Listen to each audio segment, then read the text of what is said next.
د کارنده مدیریت او اداري مراسلاتو اصولو په تړاو 15 ورځنی روزنیز پروګرام چې د لاسرسي وړ نه وي. د افغانستان برېښنا شرکت روزنیز مرکز له لوري د هیواد ټولو ولایتي واحدونو اداري کارکوونکو ته د ظرفیت لوړونې په مخه د کارنده مدیریت او اداري مراسلاتو اصولو په تړاو 15 ورځنی روزنیز پروګرام پیل شو چې مخه یې د اداري چارو ښه مدیریت، د رسمي مراسلاتو په تړاو بهتره پوهاوی او د چارو ښه تنظیم بلل کیږي. تا ما به طرف معیارسازی بیشتر و به طرف اصول قدم بگذاریم و به او عمل کنیم و هم ویژگی ها و مشخصات جدیدی که بخش منیجمنت ادارهگه و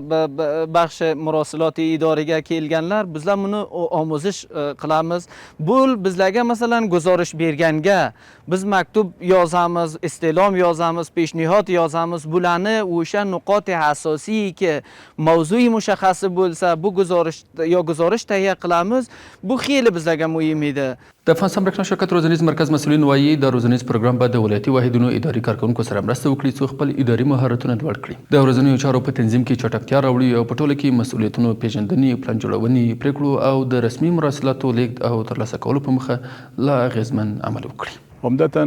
هدف از آموزش کاربردی مدیریت همی است که استفاده درست از منابع که صورت میگیره، منابع انسانی، منابع تجهیزاتی و منابع مالی به صورت درست صورت بگیره و همچنان یک شفافیت در کارها باشه، تصمیم گیری های خوب شوه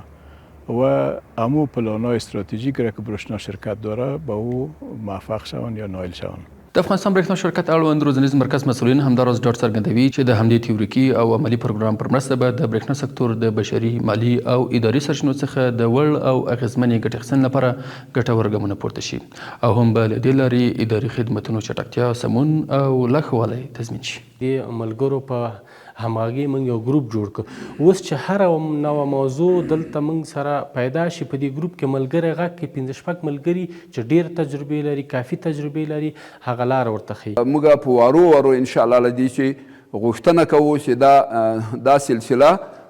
پرې نږدې او دا سلسله دغه جاري وساتي. د افغانستان برېښنا شرکت اړوند روزنیز مرکز د برېښنا سکتور د مدیریتي او تخنیکي ظرفیت لوړوي په برخه کې مهم مرکز دی چې د اټکل مخې به د روان کال په دوام د برېښنا سکتور تر نږدې 2000 کارکوونکي په بېلابېلو برخو کې وروزي، څو د دې لارې د افغانستان برېښنا شرکت د ستراتیژیکو اهدافو او پیرودونکو ته د پیاوړو خدمتونو وړاندې کولو په برخه کې